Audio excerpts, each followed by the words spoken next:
Que a graça e a paz do Senhor Jesus seja com todos aqueles que estão conectados conosco para esse tempo na presença do Senhor. Que Deus abençoe a todos em nome de Jesus. Eu quero ler uma palavra de Deus que está em Joel, no capítulo 2, versículo 28. Diz: acontecerá depois disso que derramarei o meu espírito sobre toda a humanidade. E também no capítulo 3, versículos 13 e 14, onde diz: peguem a foice e comecem a colher, porque a plantação está madura. Venham, pisem as uvas, porque o lagar está cheio e os seus compartimentos transbordam. Multidões, multidões no vale da decisão, porque o dia do Senhor está perto, no vale da decisão. Nós viemos de uma conferência maravilhosa nesse final de semana, conferência Livres em Movimento, e foi algo extraordinário, um louvor poderoso, palavra de Deus desafiadoras, orientadoras, ministrações gloriosas, onde o Espírito Santo tocou, trouxe restauração, trouxe unção, trouxe motivação para viver cada vez mais para Jesus. Ali vários preletores ministraram a palavra de Deus, e uma das tônicas das ministrações foi que avivamento não é um mero movimento. É claro que o avivamento gera movimento. Vemos isso em Atos, no capítulo 2, no dia de Pentecostes, quando o Espírito veio, houve um movimento, houve o som como de um vento impetuoso, houve línguas de fogo sobre a cabeça, pessoas falando em novas línguas, mas isso é apenas um aspecto do avivamento.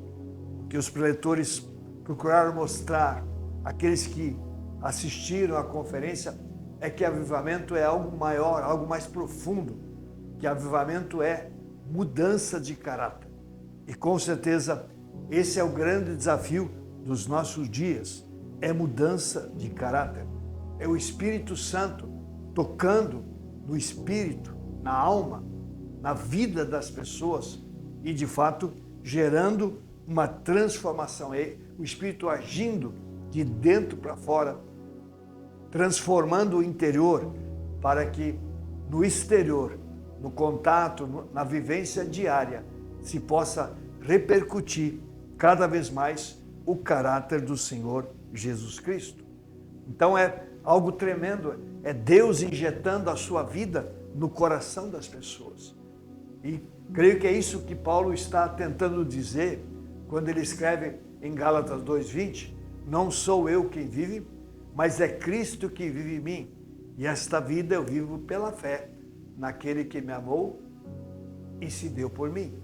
Então essa é a vida que Deus, pelo Espírito, quer injetar no seu povo, que de fato ela flua numa transformação, num caráter renovado, transformado, ajustado por Deus e pela vontade de Deus. Eu creio que também o próprio Paulo, em Gálatas 5, no versículo 25, ele diz: se vivemos no Espírito, andemos também no Espírito. Eu creio que está dentro desse mesmo entendimento, não só nós vivermos no Espírito, mas nós andarmos no Espírito.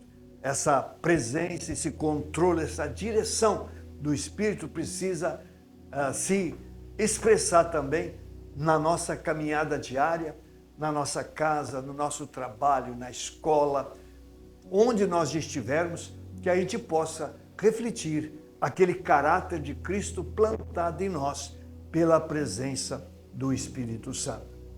Portanto, avivamento, além de um movimento, é de fato viver uma vida de santidade, de compromisso com o Senhor e a própria palavra de Deus para as nossas vidas.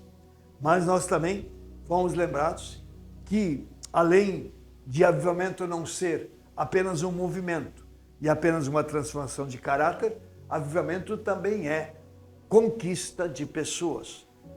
Avivamento também é uma prontidão e uma disposição para compartilhar o amor de Jesus àquelas pessoas que ainda não o conhecem.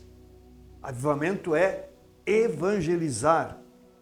Avivamento é ganhar almas para o Senhor Jesus Cristo. Exatamente isso nós vemos no dia de Pentecostes e nos dias subsequentes, especialmente sob a liderança de Pedro. Quando Pedro prega no dia de Pentecostes, quase 3.000 pessoas se convertem, vidas ganhas para o Senhor. No capítulo 4 de Atos, quando aquele coxo é curado ali no pórtico de Salomão e Pedro ministra a palavra, diz o livro de Atos que mais 5.000 pessoas se convertem. E no capítulo 5 de Atos, quando a própria sombra de Pedro curava as pessoas que estavam no caminho, diz ali que mais multidões se converteram. Então nós vemos que o avivamento, o derramar do Espírito Santo é um movimento, é transformação de caráter, mas também é um foco na conquista, na salvação de pessoas que estão sem Cristo e que estão caminhando rumo à condenação eterna. E a palavra diz que o Senhor não tem prazer na morte de ninguém. O desejo do Senhor é que todas as pessoas se convertam e se voltem para Ele. Mas para que isso ocorra é necessário que alguém compartilhe o Evangelho do Senhor Jesus Cristo. Compartilhe a palavra de Deus. Compartilhe aquilo que Jesus realizou. Porque quando nós lemos a palavra, nós vamos perceber claramente que Jesus deu a sua vida em favor de toda a humanidade. Jesus tomou sobre si a culpa e o pecado de toda a raça humana. Portanto, hoje há esperança para qualquer pessoa.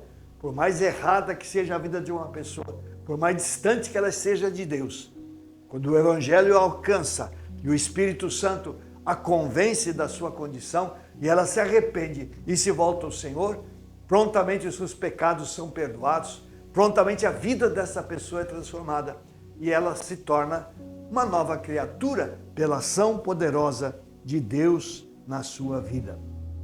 Então, é preciso que nós que conhecemos o Senhor, que fomos tocados pelo Espírito Santo, que temos o entendimento da vontade do Senhor, tenhamos um coração disposto para levar o Evangelho, para fazer a grande colheita desses dias. E Paulo diz em 2 Coríntios 6:2 que o dia da salvação não é amanhã nem depois, mas que o dia da salvação é hoje.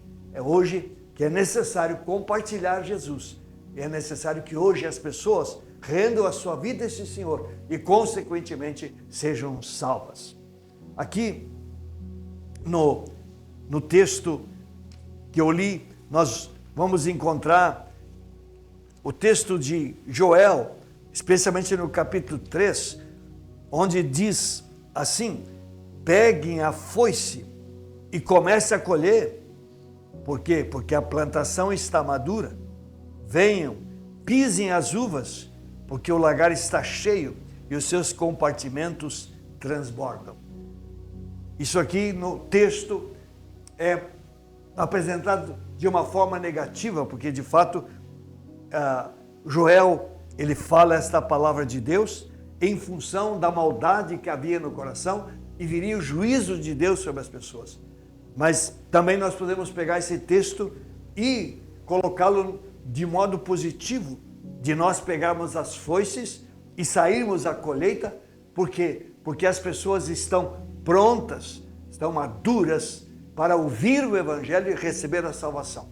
Quantas pessoas estão desesperadas por alguma coisa que de fato dê um rumo certo para a sua vida, que responda aos seus anseios, que preencha o vazio dos seus corações. E nós sabemos que o que pode fazer isso, o que verdadeiramente faz isso é o Evangelho, é a palavra de Deus. Portanto, quando pessoas se dispõem a pegar a foice e fazer a colheita, levando a palavra de Deus, certamente pessoas se renderão ao Senhor e serão salvos.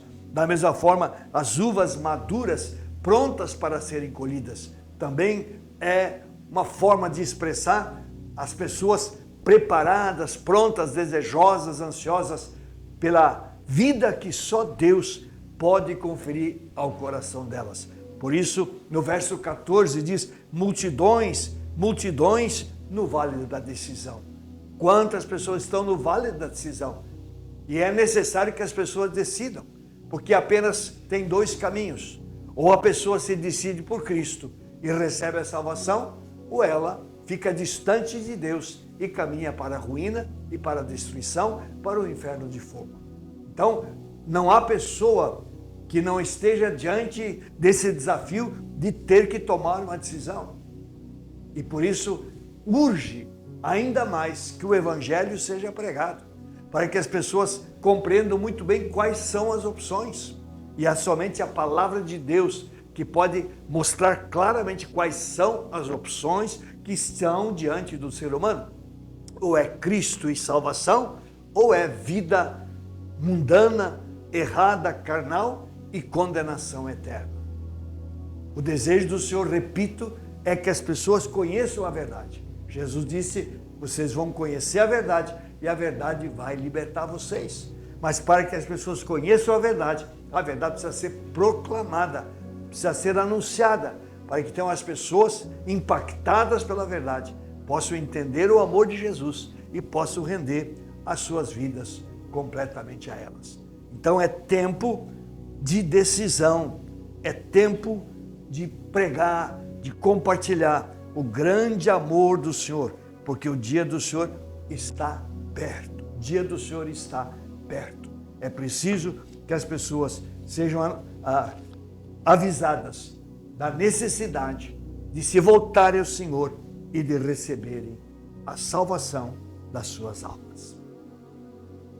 Então, nós, nessa conferência, com certeza fomos renovados, fomos também relembrados de princípios, de verdades que são essenciais, que já tínhamos ouvido, mas que sempre de novo é tão importante que sejam reavivados em nosso entendimento, para que sempre de novo nós possamos avaliar se estamos correspondendo à vontade de Deus ou se temos que fazer algumas correções na nossa vida para nos ajustarmos cada vez mais àquilo que Deus de fato tem para cada um de nós. Além disso, nós fomos desafiados nessa conferência a realmente cumprir o nosso papel, a entender que Deus nos salvou com um propósito e que Deus atribui responsabilidades aos seus filhos e que eles precisam cumprir esse papel. Primeiro, através de uma vida realmente transformada, um caráter tocado pelo Espírito Santo, uma vida de retidão e de santidade que alegre o coração de Deus.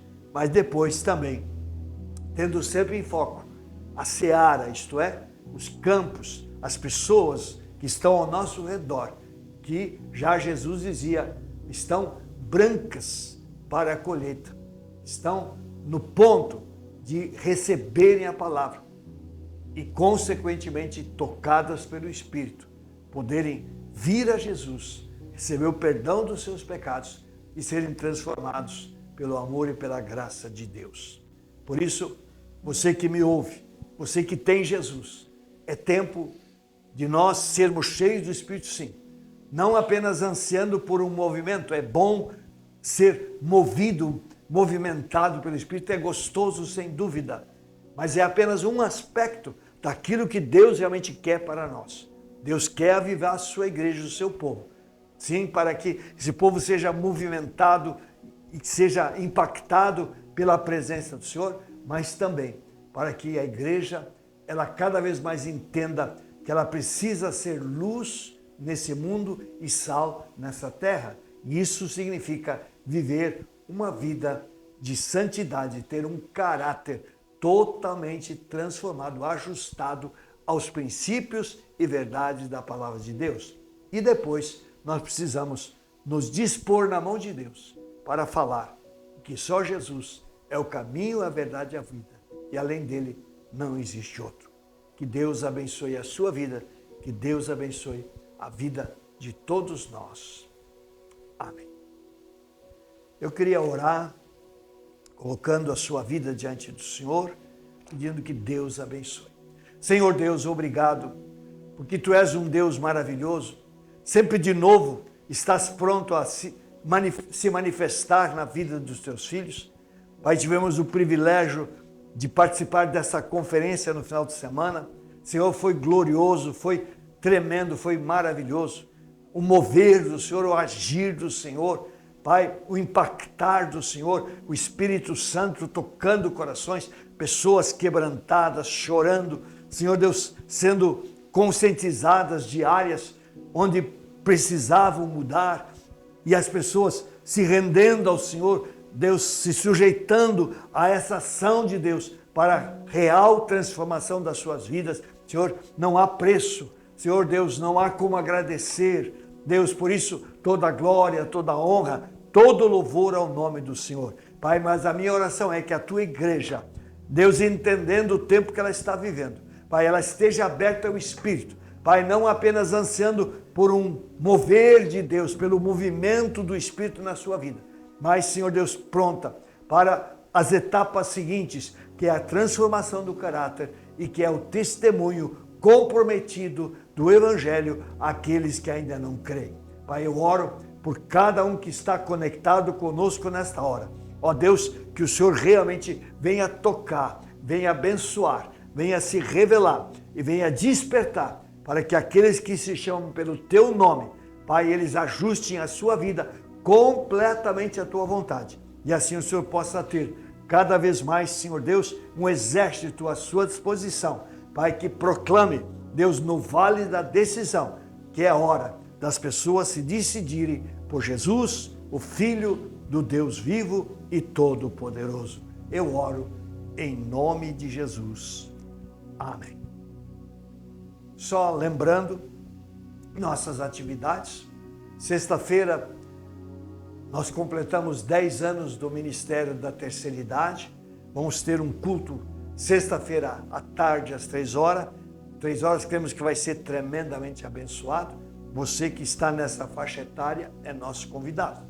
Também no sábado nós temos o culto da unidade, quando todas as igrejas que estão debaixo de nossa cobertura espiritual estarão se reunindo para um culto de louvor e adoração de Deus, de comunhão e de unidade na presença do Senhor. Será maravilhoso.